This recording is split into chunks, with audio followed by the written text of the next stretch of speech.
Oasis is one of my favourite bands, and they've got 7 studio albums, and 8 if you include the Master Plan, which is a compilation of some B-sides. And in today's video, we'll be ranking every single one from the worst to the best. So we're going to start straight away. In last place, we've got their most recent album, the last album, Dig Out Your Soul.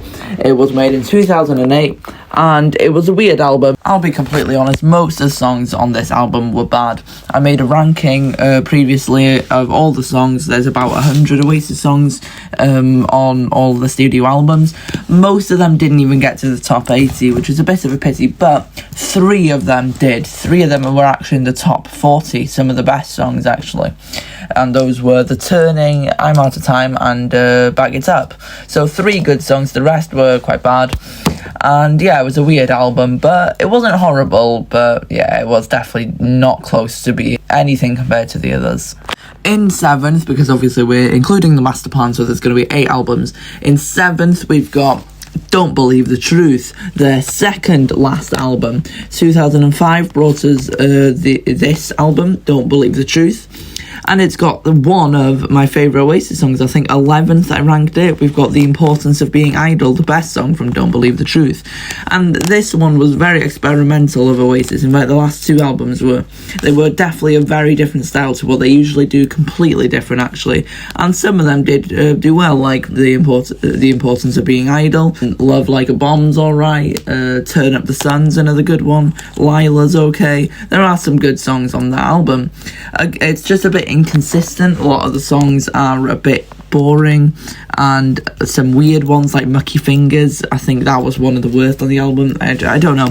It was, as I said, experimental, and I don't think it completely worked. Not horrible. 7th place. And we're going to 6 now. It's not actually the third most recent, but it is the one from 2000 on the dot, because Standing on the Shoulders of Giants is exactly 25 years. Well, not exactly, but you know what I mean. It's 25 years old now, Standing on the Shoulders of Giants, and it is the 6th best Oasis album. And yeah, it's got some great songs. It's got Go Let It Out, Where Did It All Go Wrong, Gas Panic. There's some decent ones like I Can See a Liar. It's definitely a decent album, right in the middle of the road. Some bad ones, some good ones. This album is literally halfway on everything. I think it's like halfway on, there's 4 albums before it, 4 albums after it, 3 albums after it, but it's literally in the middle of everything. And yeah, it's good. But in 6th place, in 5th place, we've got Heathen Chemistry, the album from 2002, I think it is. It's quite a good album. In fact, it has some slow songs like Stop Crying Your Heart Out, and some nice songs like Little by Little, some obviously normal Oasis, and yeah, it's got a good mix of everything. I think it's a great album, Heathen Chemistry.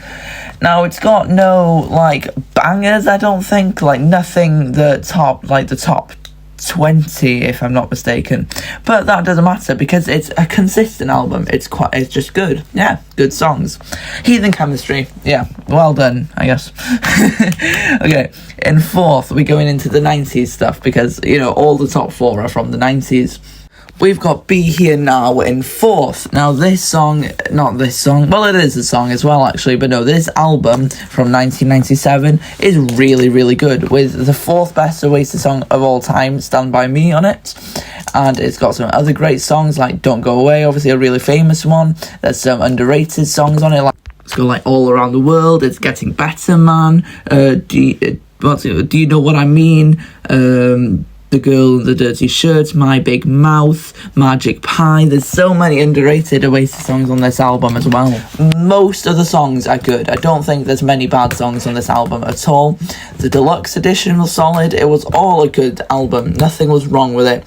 They kind of changed their style a lot from after What's the Story, Morning Glory. I think it worked. Yeah, and it's just a very nice album. I don't think I'll ever get bored of the songs on this album. In fact, I won't ever get bored of any of the songs from the next ones. Because in 3rd place, we're getting into masterpiece territory and talking about masters. In 3rd place, it's the Master Plan. Now, it's a bit unfair to put this in, comparing it to studio albums, because this is a compilation album. It's basically all the best B-sides from singles in the early 90s. So you've got things like Half the World Away, Aquesque, The Master Plan, and all these were B-sides to some of the big hits from the 90s. But yeah, that's basically what it is, and I think it's a masterpiece of a master plan, because all these songs are good, honestly. There's not a bad song on this album, I don't think, because it's, you know, the best B-sides.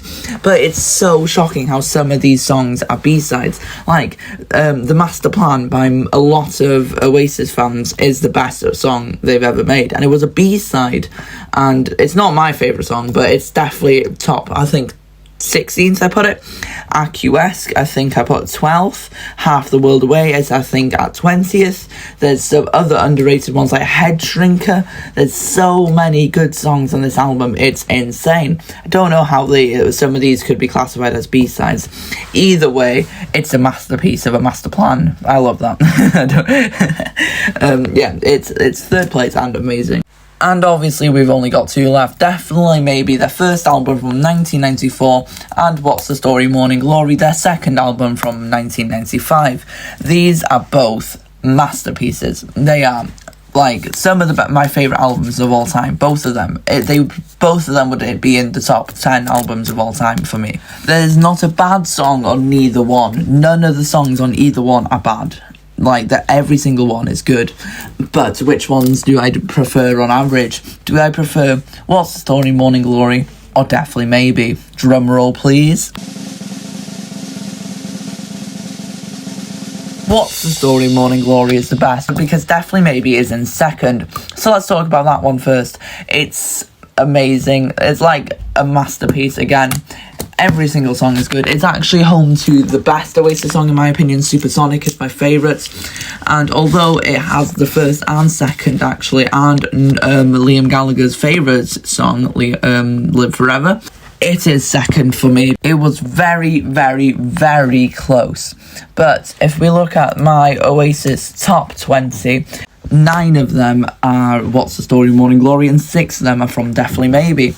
And if we look at the top 20 to 40, it's a similar case. I'm struggling with this. I don't know what to say. They're both so good, and I think I'm going to leave it at that. Second, it's Definitely Maybe. First, What's the Story, Morning Glory. 2 of my favourite albums of all time. If you enjoyed this video, drop a like down below. If you enjoyed my content, subscribe. And if you haven't watched the video where I rank every single Oasis song, go and watch that one now. Goodbye.